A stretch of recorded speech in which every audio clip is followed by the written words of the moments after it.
In a Welsh valley nestles Vale Steelworks. Steel, almost as much as coal mining, is part of Wales's industrial history, if not its future. For the Vale Works has uncertain prospects. Like many steel plants throughout Western Europe, business here is bad. Rising costs in fuel and labor have taken their toll. So has competition on ruthless world markets from the super-efficient Japanese and the subsidized communist bloc. The steel industry in Europe has fought back, modernizing factories, trimming workforces. Vale is a case in point. 3 years ago, 9,000 people worked here. Now there are half as many, but it's a rearguard action. The British Steel Corporation alone loses almost £10 million a week. One reason is communist subsidised steel, which sells in Britain for £25 a tonne less than British works can make it.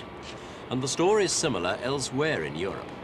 In retaliation, Britain's now banned steel imports from Russia, but that won't make European or US steel more competitive in the world outside.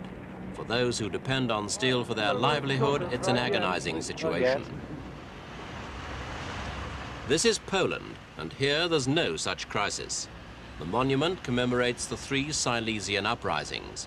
For this is Katowice in Silesia, that part of Poland that was German before the war, and, like Wales, best known for its coal mining industry. But it's not coal, but steel that's given Katowice a recent new lease of life. In the post-war years, Polish industry in general lagged behind that of the Soviet Union and the major Western nations. But its heavier industries, shipbuilding, construction, developed quite rapidly. They cried out for more steel. Alone, Poland lacked the expertise to launch a major new steelmaking program. But in the early 1970s, that changed when Poland signed a cooperation agreement with the Soviet Union. It paved the way for this, the giant Katowice steel complex. No steelworks in the world represent so much international cooperation. No steelworks of this size can ever have been built so quickly. Almost 8 square kilometers of it, over 200 kilometers of its own roads and railways. 450 firms and factories set to work. Experts and supplies came from the Soviet Union, Western Europe, Greece, Romania and Czechoslovakia, and the first stage was commissioned in 1976. Now it is already churning out iron and steel at a rate that shames many of its competitors. When the blast furnaces of Katowice hit their production targets, they'll be delivering an amazing 40% of the country's total output of pig iron. This is how the blast furnaces work. Once lit by natural gas, they're fueled with coke fed in from the top of the furnace. Iron ore and limestone are also added from above, while superheated air is blasted in from below, fanning the flames until the interior of the furnace is white hot. While the ore, limestone and coke are fed continuously, very fine ore, mixed with crushed coke and known as sinter, is introduced at a controlled rate. Together they combine in the furnace to produce pig iron. A furnace in action's a pretty spectacular sight.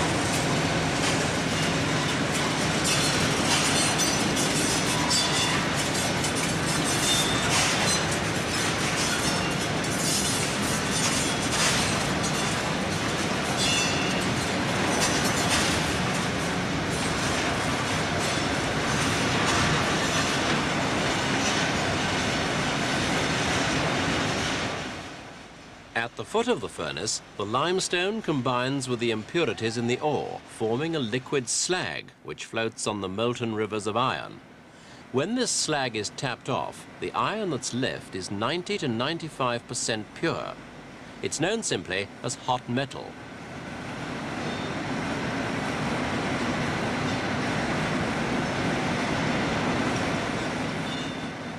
And so the process goes. Iron ore, coke and limestone continuously interacting to provide raw pig iron. Surprisingly, a typical blast furnace will yield pig iron in this way non-stop for up to 2 years before its lining of bricks begins to fail. That means Katowice can turn out as much as 4 million tons of pig iron in a 2-year cycle. Automation and computerization play a large part in the efficiency of the works. Technically, it will be the most advanced in the world, and features like this vast control room, supervised by just one man, help increase productivity by 6 or 8 times over Poland's old plants.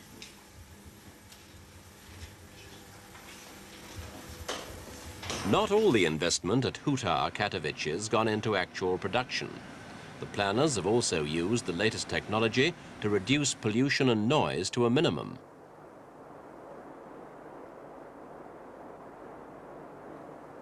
Special baffles, mufflers and filters protect an area of almost 4 square kilometers around the works. Later, trees and landscaping will screen much of the industrial area from the surrounding town. The main business of the works is steel.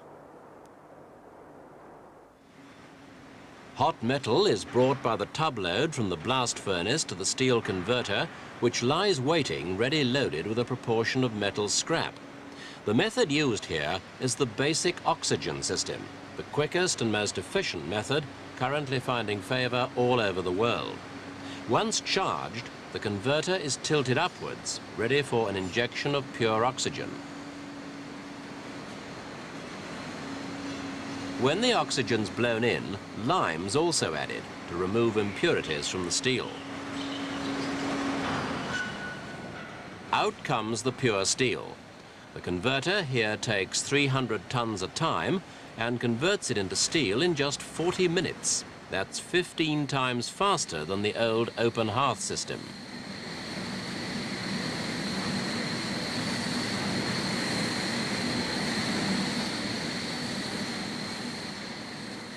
When they're in full swing, Katowice's converters will provide 30% of Poland's steel requirements.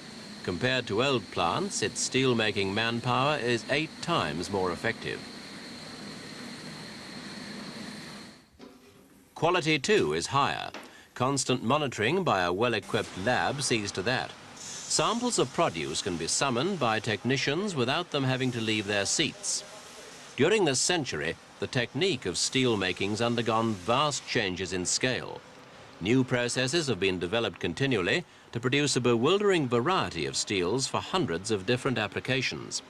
Steels may be soft, hard or springy. There are special electrical steels, stainless steels and a host of alloys, each with its own specific chemical analysis. The next step in steelmaking. These rolling mills will eventually handle up to 30% of Poland's needs. Already they're highly automated, and soon they'll be fully computerized. The journey from white-hot billet to sheet, rod or rail accomplished entirely to a pre-selected program.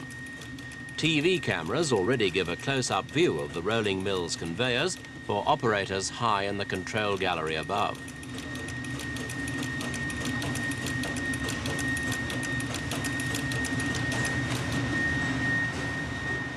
So noisy is work in the rolling mill that operators have to take 15-minute breaks every hour.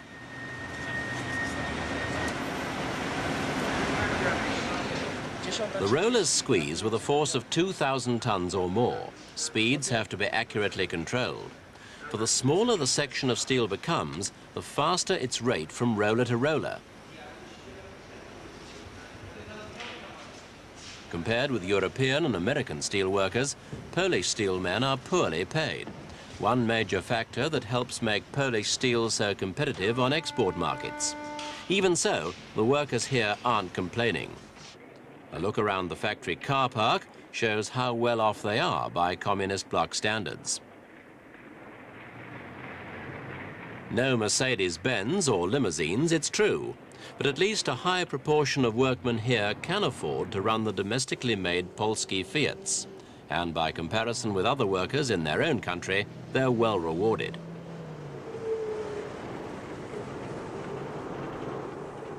The Steelworks development has wrought a new Katowice, new homes for its workers who have correspondingly high expectations.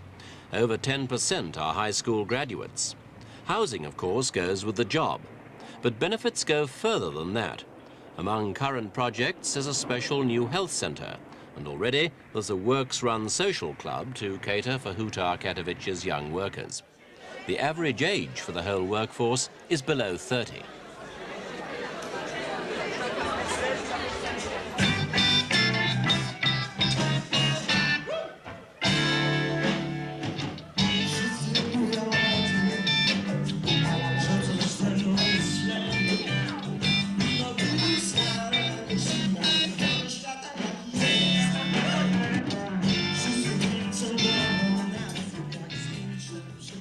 There's a feeling of pride among the young workers at Huta Katowice of belonging to a winning team. They're pleased with the success of the plant, confident of its efficiency, productivity and future potential. But that doesn't mean they're afraid to forget work once in a while.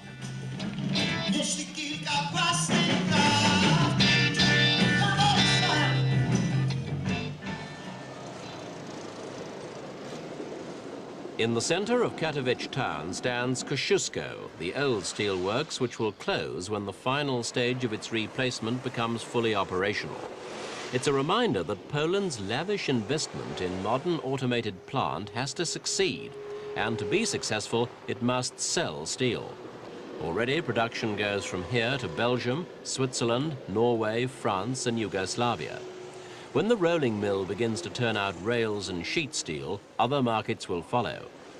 Prosperity for Katowice, but a flood of cut-rate steel that means a big challenge to the steel industries of Europe and the United States.